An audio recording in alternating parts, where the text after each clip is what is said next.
Hi, I'm Andrea DiFabio, the arts and entertainment correspondent for the Delaware Valley Italian-American Herald. Today, I have the pleasure of speaking with Academy Award nominated actor, writer, producer, and director Chazz Palminteri. Chazz, welcome. Thank you for joining us today. Oh, it's nice to be here. Thank you. So, I interviewed you back in 2023, and at that time, we talked about your parents and your grandparents and Italian culture and growing up old school. Yeah. And for anyone who hasn't seen the article, you can still see it online at Italian-American Herald.com, so you can check it out and read it.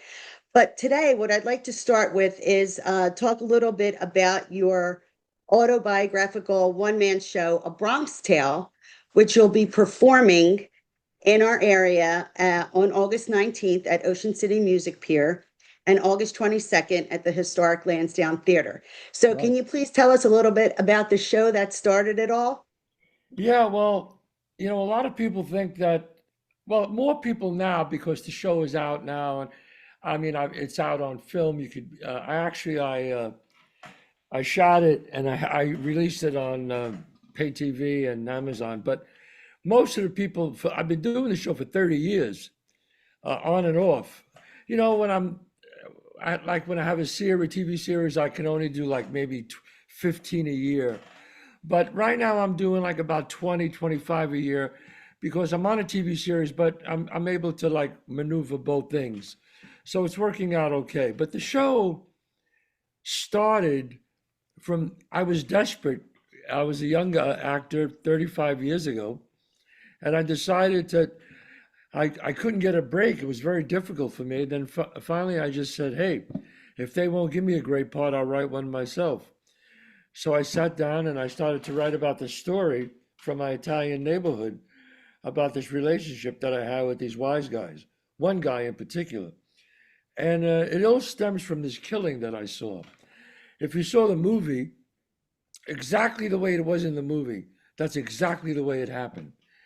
And I befriended this guy, I didn't rat on him, and that was my journey. Finally, I wrote it and I borrowed money to perform it in LA. I was in LA when I wrote it, and my life just exploded. It became the hottest property in the world at the time. The only other time that something like this happened was about 20 years before that with Sylvester Stallone. So everybody wanted it, and they wanted to make a movie of it, but they didn't want me. Even though I was on Broadway before that, but they wanted to put a star in the role, and I understand that. But I said, well, look, I wrote it, and I'm not selling it. So I got offered 250,000, 500,000, 1 million, then over 1 million, and I still said no. And then finally one day I did the show, and Robert De Niro walked in to see it. And when I finished the show, they said he was downstairs waiting for me in my dressing room. And I walked downstairs, and there was Bob sitting there. And he said, that was the greatest one-man show I ever saw. He said, you did a whole movie on stage. I said, yeah. He goes, we have to make this a movie. And I said, I know, but they don't want me. They want to put a star in the role, probably you. And he laughed.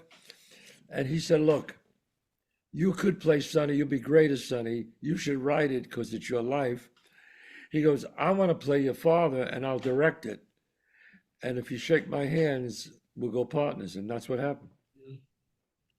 And That's my career, amazing. That's a great story. I know, my career just from there just, exploded. Then the Academy Award nomination with Bullets Over Broadway and Usual Suspects. And I've been on a roll for like 35 years now. Yeah. Well, that's wonderful. We're happy about that. Well, But I thank you. wanted to ask you, in the play, you play, it's one man play, so you play all the characters. It's like playing 18 different characters. Right.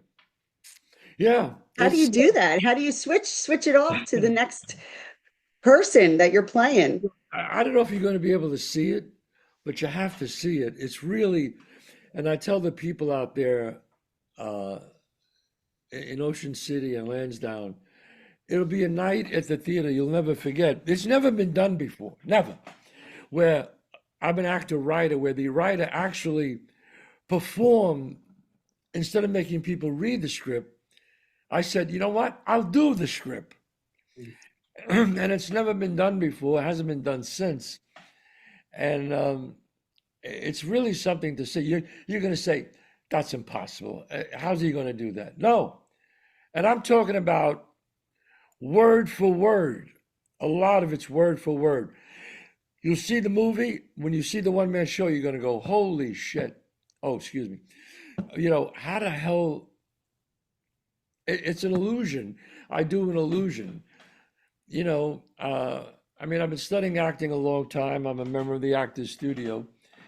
And I just had this idea that I could play all the parts and captivate people. Instead of reading the script, they could see the script. And it worked. Wow. Yeah, and you adapted it for film and also for musical too. I mean, Right. what I was wrote that the like? screenplay and then I Uh, wrote the Broadway show. Yes. yeah. Pretty You're crazy. you're the only person to do that, right? Is that right? Are you the The only only one. person to do that? Yeah, Yes. yeah, The only one ever to do the play, the movie, the musical, and then the play again on film. Yes. yeah. Wow. That's quite an accomplishment. Well, thanks. I mean, I'm proud of it, you know, but Yeah. uh, you know, it's just one of those things, you know, just you work really hard and I always believed that God was there, always on my shoulder. I always believed that you know, I would be saved that in a way where I mean, I was 30, I was in my late 30s and I didn't get I would get parts and then I would run out of money, get parts and run out of money like any actor does. Right, And then finally I just exploded and it right. worked out really well. Well, I know you said you've been performing the show for like 35, 40 years, give or take. Yeah, Why do you think the story resonates with audiences? I mean, I know people have seen the show multiple times. I've seen it twice already, and yeah, I'm going to see it again great. next week. So why do you think the story resonates with people besides your incredible performance? I think the characters that I wrote are archetypes. They're like, and this is not me saying this. This is, and I don't read reviews about myself, but there was a book, and it's called The Moral Intelligence of Children. And I bought it for my kids when they were young, and I was reading it, and there was a chapter in it about Bronx Tale. Excuse me. And I was like, what? I was taken back by that. And he talked about it. It's not about black and white. It's about gray and gray. The boy took the best of the father and the best of the sonny and became a man. He learned from both people what it takes to be a man. And he talked about, Robert Coles said this, that sometimes good and evil is not so easily recognized. So a boy has to navigate through life and take the best of what he sees. I mean, I didn't look when I wrote it. Did I know? When I read it, I went, "Gee, I didn't know I was that smart," you know. But I didn't think that when I wrote it. I just wrote Right, the story from my heart, right, right. An honest story. an honest story, Yeah. exactly. And all these, you know, critics say all these wonderful things. Thank you, I say, but I didn't know that. Whatever, I wrote lightning in a bottle. That's really what it is. It's it's should I say it's bigger now than it was then? No, but is it just as big? Yes. Yeah. It just go and I'm talking about 10-year-olds, 12-year-olds that weren't 20-year-olds, 25-year-olds that weren't even born when I this movie came out. Still till this day coming. I mean, I'm talking about they see it 10, 20, 30. There's one person that saw it over 85 times. Wow. I go, what? They said, every time I come, I see something different. I bring Mhm. people here. I want kids to see it. It's really something. It's not like Goodfellas, which Goodfellas and The Godfather are classics. but they're gangster movies. This is a family movie. Yeah. So if you have a child 10, 11, 12, 13, 14, 15, bring them. Bring them. And especially at the end, I have these cards now. The saddest thing in life is wasted talent. And at the end of the show, I I ask any young kids, and they come up, and I give them the card, and I talk to them about life. And um, the show is like, it's like you got to see Bronx Tale on stage. It's like a rite of passage. It really is. Absolutely. It really is. You know. Well, the show at the Lansdowne Theater is going to be extra special, I think, because, the theater is almost 100 years old and it's been closed since 1987. And it recently underwent a multi-million dollar renovation. And Oh, your show is going to be the grand reopening show no for way! there. Yes. I didn't So, know that. yeah, I mean, everyone is really excited about that in the area, in Lansdowne area. So, Oh, wow, that's so exciting. yeah, the theater is beautiful. You're going to love it. Oh, I know. No, I heard I love that area. I heard great reports about it, and I'm excited that I'm the first show. Yeah, Really? yeah. Well, you couldn't have picked a better show. True, that's true. Yeah. Yeah. Now, in addition to your film and TV work, you also host a podcast, Chazz Yes. Palminteri Show on YouTube. I have my own podcast on YouTube, and it's also on Google and Apple. You can get it on those if you want to listen to it in your car. And I've had it for almost 4 years now, and it's doing, I got millions of people following me, and it's great. And It's great. I talk about my career and about Bronx Tale. Actually, this week, for the first time, I had my daughter on, my daughter Gabriella, who is 23. She just graduated University of Michigan. And, and my son Dante, he's been on. He graduated Yes. Berkeley College. And both of them always talk about, oh, my father, he had that card in our room, and all he did was drive it into our heads, but it worked. Right. They remember it, right? It worked. I know you have some celebrity guests and you also take questions from some of your followers. Oh, And yeah. you talk about growing up in the Bronx and about, being Italian. So along those lines, I wanted to ask you if you can share some experiences of growing up in the Bronx and any life lessons you may have learned from your parents or from the neighborhood. Well, I think I think the Bronx really prepared me for life. You see, back then, there was no safe space. There was, if you had a big nose, they would call you Big Nose. If you had acne, they call you Freckle. You had to be hard, and you just grew up that way, and you just sensed if somebody was trying to scheme you for something. It was always those were the things that I loved about the neighborhood that I learned. But it was an Italian neighborhood. Most everybody was not divorced back then. Divorce, if you were divorced, it was very, very different. Um, but it was an Italian neighborhood that was just, I loved it. Was there violence once in a while? Sure. But it was a great neighborhood, and I wouldn't trade it for anything. And I think the things I learned is loyalty. If you think about it, what is the essence of loyalty? What is the supreme essence of friendship? That's people who fought in the war. You ever notice that, Andrea? It was like the essence of loyalty and friendship is war. You could, if you don't see a person that you fought side by side with in 40 years, if you see him, you hug each other. There was something. If you take that a step down, it's guys in the neighborhood or girls in the neighborhood. It's people you grew up at, your formative years from 5 to 21.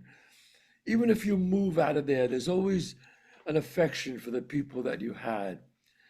And so I just learned this affection I have with all my friends. For the past 30, 30, almost 35 years, we've been having dinner with all my friends. once every year at my house. And I mean, a bunch of guys have passed, but we do it and we all get together and there's no Hollywood, it's just friends, you know? And I think what I learned in the neighborhood is friendship and loyalty. And my mother and father, I have to credit my mother and father for everything. Because they put my father was the one who said the saddest thing in life is wasted talent, not me. I just wrote it in the script. And my two sisters are very successful. They were very successful before me. So whatever my mother and father did, they did right. You know, they're great people, gave us so much love and encouragement. And people used to say, well, what do you want to be an actor for? And I had parents say, you could do this. If you want this, you could. Dreams are for people, you know, dreams can be true. You could do it. So, you know, I did. My two sisters are very successful. That's the Italian. It's a bond. And all families have it, but I think it's real strong in the Italian American community. Absolutely. And I'm sure that's something you pass down to your children, those Yes, values of strong family ties. yes, But speaking of dreams, when we spoke the last time, you said that your grandparents emigrated from Sicily. yes. So they had dreams of coming to the US. Do you know, like specifically maybe why they came to the US, why they wanted to come here? And have you ever done any genealogy research on your Italian heritage? And if so, did you find out anything surprising? Yeah, my brother-in-law, Carrie, did it, and he went back a little while, and my great grandfather was a poet. It was like a writer, you know. So I said, "Oh, okay, well, maybe, you Where you get know, it from, maybe? maybe I got something from there." But my dad was very talented. My dad played the sax and he sang great. And my mother was an incredible artist. She would draw things in my class, fourth grade, fifth grade, with chalk, different colored chalk on the board, and they would make her do it. And it was, I mean, my mother could have been an artist, you know, but you know, back then they had to work, you know. Right. So they were very talented, and I just really, I mean, I'm the first one in all my generations of family who ever really had like a lot of money. You know what I'm saying? I mean, in other words, very successful. Right. So um, we just were, you know, it was tough back then, and they came here. They wanted work, and I have my own wine, you know, my own Bronx Tail Cabernet. Wait a minute, I have it right here. I'm in my office, so here it is. It's There you called go. Chazz. Okay. It's a Cabernet wine, and it's really great. It's only about. I wanted to make sure that because I made it in Napa Valley. I said it's got to be the working man. It's for the working man. Just like I have my cigars, Bronx Tail cigars, and you can see I dedicated to Calogero, one of them, because I said the wine and the cigars are like dedication to the working people. So even if you don't smoke cigars, you could buy it for your grandfather, your grandparents. It's a way of saying thank you. Thank you for giving me such a great life. Because if my grandfather Colosio didn't come here, you know, Chazz Palminteri's not here. You know, really, if you think about it, I mean, Bronx Tale's not here. And God knows, he met my mother, my father met my mother, and that's how it happened. You Right. know, Right. think about that. It's life is that close, that close. You're here, you're not here. Right. They said it takes 12 generations of grandparents, like 12 times great, great, great, great, great, for us to be born. What are the odds on that? Damn, man, damn Wow. it, that's Andrew, that's incredible. Yeah. That's incredible. So I try to respect life. Am I perfect? Of course not. I mean, do I screw up? Absolutely. You know, we're all work in progress. Human, right? I'm human, you know. Right. We're all just like works in progress. That's true. and that's it. And at the end of your life, you hope the times you screwed up are not as much as the times you did good, you know. Well, But it's you nice never, that you have the wine and the cigars and that you pay tribute to your family. And I know you have a restaurant in New York too, right? And yes, I aren't own some of the recipes from your grandmother and your mom? some, yes, some. My mother always said, "Yeah, you'll do it, but it ain't gonna be as good as you know how they are, the Italian women." Well, And I know the she moms left make it the something, best. The moms make it the right? best. And they always leave something out. Always. You could think they don't do it, but they do it. I said, "Ma, you're telling me the truth. You're not leaving anything out." Absolutely not. I found out later she left something out because they gotta have a hold on you, like But Their my secret restaurant, ingredient. yes, my restaurant is on 30 West 46th Street, a great Italian restaurant, and I have another one in White Plains, 264 Main Street, and two really. I told my partner, I said, "Look, I waited years to open up an Italian restaurant. Now my one is there now 10 years, the other one 7 years." Oh, I wow. said, "If my name is on it, it's got to be good. They'll kill Mhm. me." My friends, oh, they don't hold back. And he said, "I promise you." I said, "I'd rather make less money and better quality. I don't Right, care." And, they did that. And I'm very proud of my restaurants. right. Well, what do you like to eat there? What's your favorite dish or your favorite Italian dish? I know you like cannoli. Well, I I've love, heard you say that you like cannoli. oh, yeah, well, that's Sicilian, you know that. Uh, my favorite dish, look, I could eat pasta every day, but I try not to because, you gain weight with that stuff. Yeah. Uh, but I think my favorite dish is probably the chicken parmesan, which I love, and also a Bronx tail. A Bronx tail is lobster tail, clams, mussels, shrimps over a spinach fettuccine with a brandy sauce. It's delicious. Oh, wow. That sounds fabulous. Yeah, it's really great. Yeah. Really, really great. But I'm very proud to be an Italian American. I have this thing. If I know somebody's Italian, when they come into audition for me, I hope they're really good. I won't give them the part just because they're Italian. That I won't do. Right. But if they're really, really good, and I'll tell you a secret, if it's between him and another person, and they're both just as good, I might lean towards the Italian. I might. I might. Chaz, can you tell us about any projects you're currently working on? Well, I'm on the TV show Godfather of Harlem with Okay. Forrest Whitaker. Oh, right, right. I'm doing a show. I'm doing another TV show called Gravesend with Willem DeMeo. And I'm also obviously between that and doing the show, it keeps me pretty busy. But I'm Sure. writing another play. It's not a one-man show. It's two people, and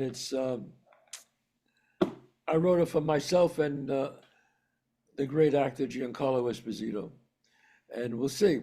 And I don't like to talk about it too much till I Okay. finish. So that's still a work in progress. Oh yeah. Yeah. All projects are a work in progress. They all are. Yeah. Oh yeah, it's constant, constantly. After 35 years later, when I do the show, I'll do something like an improv, and I'll go, "Oh, gee, that really works. Let me put that in." I put it in. It's Right, right. you constantly trying to make things better. Yeah, the creative process, right? You always can Yeah, add to it or change something. yeah. I mean, I did the show. When I do the show there, it'll probably be my 1060th performance. I mean, Wow. so that's a lot of times. I mean, I could do it right now. I could do it in my sleep. Well, the show is fabulous, and I recommend that everyone go see it live and in person, either in Ocean City or in Lansdowne next week. And Chaz, where can people find a list of locations? Because we actually have people probably all over the country and Sure. that are could be watching this. And if it's Yeah. coming to a town near them, where can they see the where the shows will be Yeah. played? And They can go to chazzpalminteri.net and Okay. you see view schedule and hit that. Now, I also have, you can get the wine there, you can get the cigars, LCG cigars, everything is on there. You could stop and get my merchandise, which I have all these wonderful posters, Now You Can't Leave, all you signed by all the great sayings from A Bronx Tale. Nice. Also, if Oh, someone, that's a great scene. yeah, I Now know. you can't leave. Oh, yeah. Every time I get into a plane, when as soon as the door closed, I hear the pilot go, "Now you can't leave." I go, "Oh boy," So, but if somebody wants to talk with me about advice in the show business, they could call chazzpalminteri.net, and there's a phone number there, and what you have to do. And so, I like to stay in touch with everyone. Yeah, well, wonderful. Thank you so much for speaking with us today. Thank you. You're very welcome. I'm looking forward to, especially I'm the first show back. Can't wait to do Yeah. that. Yeah. Yeah. Well, we're looking forward to seeing you in the Delaware Valley next week. So See you then. we'll see you then. Thank All right. you. God bless. Thank you.